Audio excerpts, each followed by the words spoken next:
Salut, salut. Alors, j'ai mis du temps à vous faire cet enregistrement pour vous parler de ma dernière exploration olfactive. Déjà, je voulais vous préciser un petit point de vocabulaire. Quelle différence je fais entre exploration olfactive et méditation olfactive? Bon, tout simplement, l'exploration olfactive, c'est un processus de plusieurs jours avec la même huile pour lui laisser le temps de bien dérouler son chemin, de raconter ce qu'elle a raconté. Voilà, la méditation olfactive, c'est bien évidemment la composante de ça, mais prise individuellement. Bon, voilà, blanc bonnet, bonnet blanc, tout ça au final, ce ne sont que des chipotages de vocabulaire. Donc voilà, pourquoi est-ce que j'ai mis autant de temps à vous faire ce retour sur ma dernière exploration? C'est que comme je vous l'ai dit très rapidement en message, ça a été une exploration un peu particulière qui a été très étonnante. Voilà, depuis le temps que je pratique des explorations olfactives, ça fait quelques années, ça fait moins longtemps que je note, mais ça fait quelques années quand même. J'avais encore jamais eu ça. J'ai eu plein de choses surprenantes, mais alors ça, c'est vraiment une première. Et alors c'est pour moi, ça a été une sidération totale d'observer comment quelque chose s'était posé sur 2 ans d'intervalle en fait. Mais je vais vous raconter tout ça dans 2 secondes. Donc, pour ce premier épisode, je vais en faire comme la dernière fois, c'est-à-dire que je ne vais pas vous dire aujourd'hui avec quelle plante tout ceci est arrivé, je vous le dirai à la fin, mais ce sera moins long parce que là, du coup, j'ai exploré que pendant 4 jours. Et je vais vous parler de ces 4 jours-là d'un coup, parce qu'en fait, sur le moment, je pensais même pas pouvoir en faire un podcast, tellement c'était pauvre, en fait, de contenu. Je me suis dit non, bah là, je voyais pas de matière à parler là-dessus. Et c'est vraiment le dernier jour où j'ai fait waouh, quoi. Bon, enfin voilà. Donc, pour ce premier jour, donc voilà, j'ai dû travailler 4 jours. Donc, au premier jour de l'exploration de cette plante, je me suis tiré je tire souvent un arcane de tarot pour accompagner mon exploration, sans forcément me dire que l'arcane tiré va correspondre à un archétype qui correspond à la plante. Pour moi, cet arcane, il vient plus me parler de dans quelle énergie je suis à ce moment-là. Enfin voilà, sur le moment je l'analyse pas trop, je le pose dans un coin et je me dis bon c'est un peu le compagnon que j'ai dans mon exploration. Et donc là j'ai tiré l'arcane 12, donc le pendu. J'en ai tiré aucune conclusion sur le moment. J'ai tiré donc mon huile, hop, et puis je m'étais aussi tiré une carte d'un jeu que j'aime bien qui s'appelle Les Messages de l'Univers parce que je trouve que voilà, c'est un jeu sans images, avec simplement des phrases, et très souvent les textes sont sympas et sont toujours très bienvenus. Et donc là, j'avais tiré une carte qui me disait « Je cesse de m'inquiéter devant les difficultés, sachant qu'elles sont des occasions de grandir en sagesse et en amour. J'accepte ce qui est là, je suis mon intuition et je passe à l'action sans attendre. De merveilleuses solutions inattendues se présentent à moi et j'apporte ma contribution au monde dans l'abondance et dans la joie. » Bon. Message assez sibyllin qui fait plaisir. Donc j'avais mis ça de côté et j'ai commencé mes 4 jours d'exploration. Donc au jour 1, j'étais dans un espèce de ravissement béat. Ça a été très différent de ce qui s'est passé avec la férule parce que cette plante m'a amené mais directement. J'ai pas eu de temps d'attente, voilà, on était directement dans une immersion assez complète. En même temps, quand vous saurez ce que c'est, pour ceux qui la connaissent, vous verrez que voilà, c'est logique, c'est une plante qui laisse pas vraiment de place à autre chose. Donc le premier jour, c'était vraiment un espèce de ravissement avec une sensation d'abondance, de facilité, que tout est immédiat. En fait, j'étais dans le jardin de Cocagne avec cette plante, c'était voilà, la joie enfantine, comme s'il y avait un ruisseau qui coule, qui avait qu'à tendre la main pour ramasser des fruits.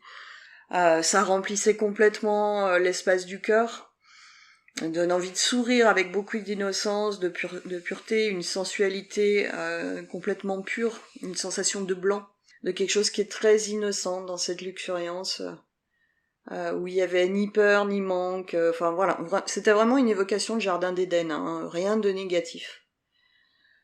Une sensation de confiance et de foi, évidemment, en baignant dans cette abondance totale. Une sensation d'évidence de cette abondance. Elle m'a beaucoup travaillé sur le troisième œil, alors elle m'invitait à changer de vision, peut-être avoir mes projections, qui m'empêchent de vivre cette abondance plus souvent. À la fin, il y avait même quasiment une sensation d'extase, hein, dans cet abondant confiant dans la joie. Il y avait un côté presque psychotrope dans cette huile.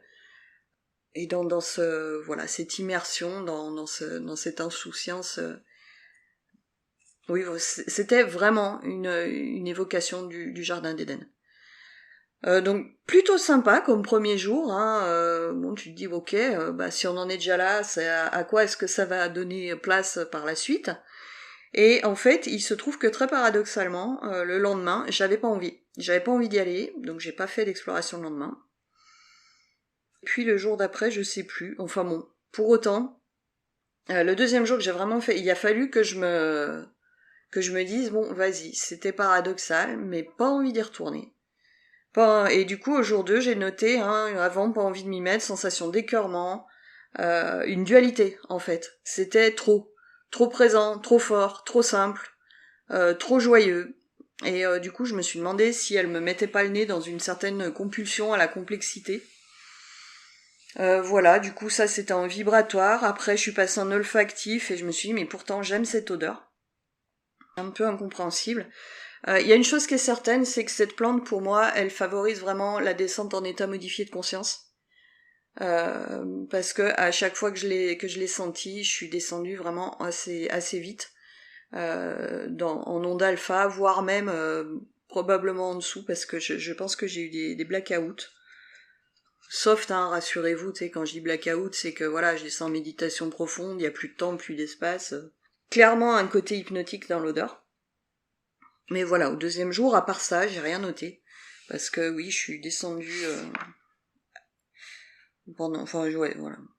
Je suis descendue à un endroit où je pouvais plus rien noter et d'où j'ai pas ramené grand chose.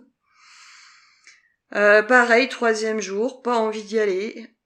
Voilà, alors d'habitude j'ai beaucoup d'enthousiasme à faire mes explorations olfactives, c'est un moment que j'attends dans la journée, je les fais de préférence le matin en commençant ma journée parce que c'est le meilleur moment pour moi pour le faire. Alors, en fin de journée, je crois que j'ai plus la disponibilité mentale de faire ça. Voilà, et donc au troisième jour, j'ai noté qu'en termes de sensations, ça me donnait vraiment une sensation de nausée. Comme un besoin de détoxification, quoi. Et je me sentais ballonnée, j'avais un poids sur l'estomac. C'était pas confortable. Et là, comme au jour 2, une descente très rapide en EMC. Donc je me suis dit qu'en fait, cette huile pouvait être une très bonne compagne sur des protocoles d'auto-hypnose. Et puis quand je suis passée en olfactif, idem, agréable, hypnotique, mais elle génère comme une crispation, toujours cette sensation de trop, quoi, de trop en faire, de trop de trucs, et je me suis demandé qu'est-ce qui résistait en moi à cette huile. Au jour 4, pareil, pas envie de le faire, et j'ai noté « je l'aime, pourtant il me saoule ». Donc je me suis demandé dans quelle mesure ça parlait de mon rapport à l'amour, quoi. Le je l'aime et pourtant il me saoule. J'ai aussi noté que c'était très adapté pour travailler avec la méthode Silva, donc une méthode, alors pour moi, c'est une méthode d'auto-hypnose, ni plus ni moins. Donc voilà, et en fait, c'est tout ce que j'ai noté sur ces 4 jours, et ça se serait arrêté là. Si je sais plus si c'était au jour 2 ou 3, du coup je m'en kikinais tellement avec cette histoire-là que je suis allée gratter un peu dans les thématiques du pendu. Bon voilà, pendu, lâcher prise, changement de point de vue. Bon, voilà, pour vous. Enfin, je vais pas rentrer dans les détails parce que c'est pas le fond du truc. Ça, on en reparlera mieux à un autre moment. Et au 4e jour, vu que ça me disait rien de plus que ça, j'ai retiré une carte de mon jeu, là, les messages de l'univers, en me disant de façon perdu pour perdu, tiens, on va voir ce que ça me raconte. Et là, j'ai tiré une carte qui dit « Je laisse totalement aller mon passé et celui des autres. Je pardonne complètement. Je dédramatise définitivement ma vie et je rayonne dans la légèreté, l'humour, le bonheur et la joie de vivre. Quelles que soient les circonstances, je célèbre ma vie. Alors, sur le moment, je me suis dit, c'est sympa, mais ok, voilà, j'ai pas fait de lien non plus. Et je l'ai posé de côté.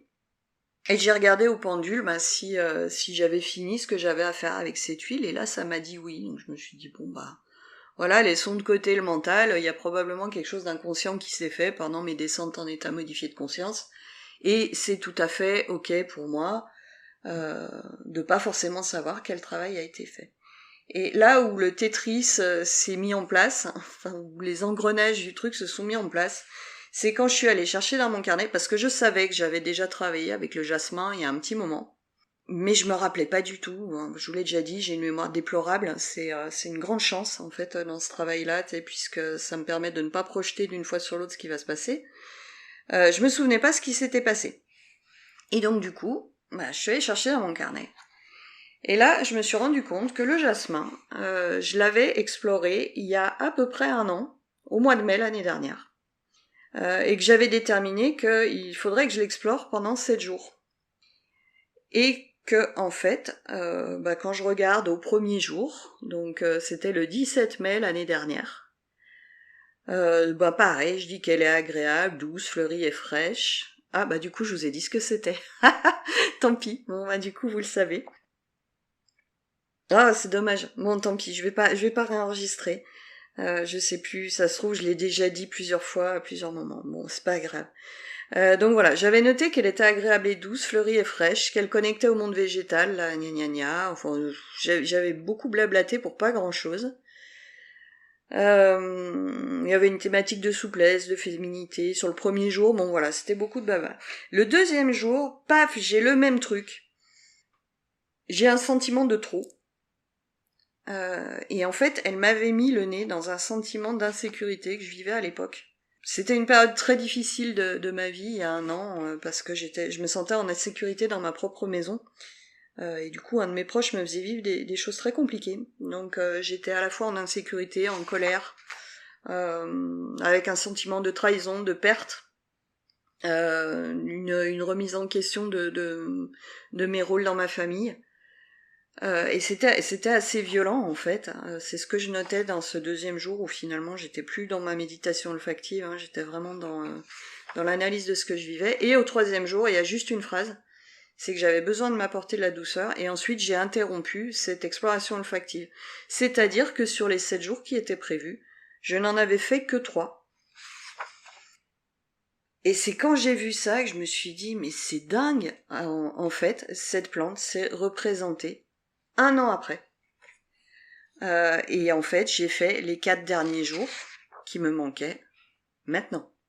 C'est vraiment ça qui m'a sauté aux yeux. Et là, je me suis dit, clairement, il y a un portail qui s'est fait avec une ouverture en mai l'année dernière et une fermeture en mai cette année. Enfin, du coup, en avril cette année.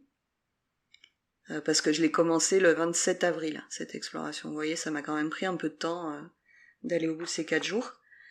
Et symboliquement, mais pour moi, ça m'a sauté au visage. J'ai trouvé ça absolument sidérant de constater ça. D'autant plus que l'année dernière, j'ai ouvert cette méditation avec le diable, comme arcane compagne. Le diable qui va nous parler de manipulation, d'affaires louches, des addictions, enfin voilà, de toute une thématique qui résonnait de manipulation, etc., qui résonnait très très fort avec ce que je vivais dans ma maison à ce moment-là. Et là, je termine avec le pendu, donc qui nous parle de lâcher prise, de changer de point de vue, d'être dans un espèce d'abandon confiant et voilà, d'une confiance totale, d'ailleurs tout à fait dans ce que j'avais le premier jour. Et cette carte avec le texte que je vous ai lu tout à l'heure sur le fait de laisser aller totalement mon passé et celui des autres, de pardonner complètement. Et le pendu, c'est aussi un arcane de pardon. De dédramatiser définitivement ma vie, c'est-à-dire de changer de point de vue, et de rayonner dans la légèreté, l'humour, le bonheur, la joie de vivre, quelles que soient les circonstances. Ce qui sont aussi des choses du pendu. Voilà. Et en fait, mais ça a été waouh. Enfin, vraiment, j'ai pas d'autres mots, en fait, pour vous dire ce que j'ai ressenti quand ces pièces de puzzle se sont emboîtées devant mes yeux. J'ai eu un effet vraiment waouh à me dire, mais merci. Merci de cette clôture, en fait, de cette médite olfactive qu'au final j'ai commencé, interrompue et terminée 1 an après, sans le vouloir, sans consciemment aller chercher ce truc-là.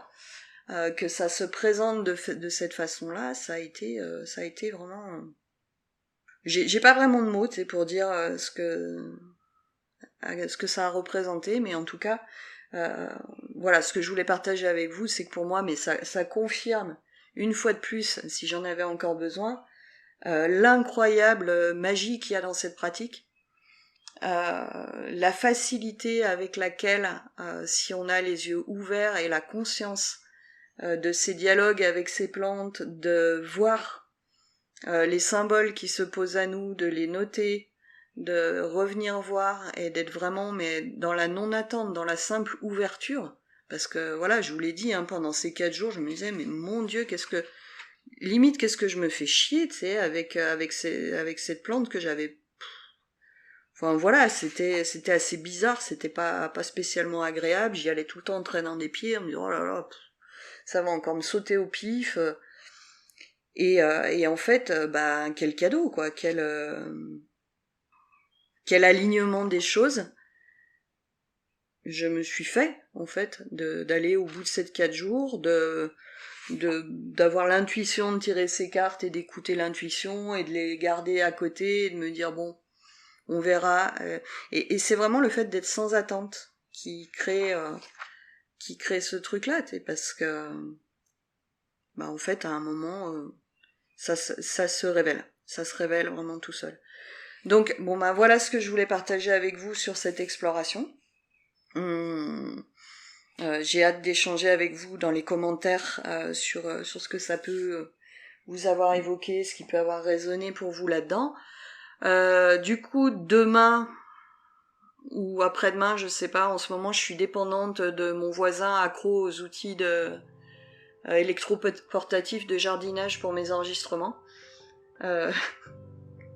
Donc voilà, s'il est pas en train de passer sa cour à la soufflette, demain j'enregistrerai la suite du coup, alors je vous dis pas avec la révélation de la plante, mais en tout cas avec des informations plus précises sur ses bienfaits psycho-émotionnels, énergétiques, etc. etc. Donc voilà. Bon, bah, j'espère que... Bon, là c'était un peu plus long, je vois qu'on est à presque 20 minutes d'enregistrement. J'espère que ce format-là vous convient aussi. Et puis bah, sur ce, je vous dis bisous bisettes, et puis on parle de tout ça dans les commentaires. Allez, salut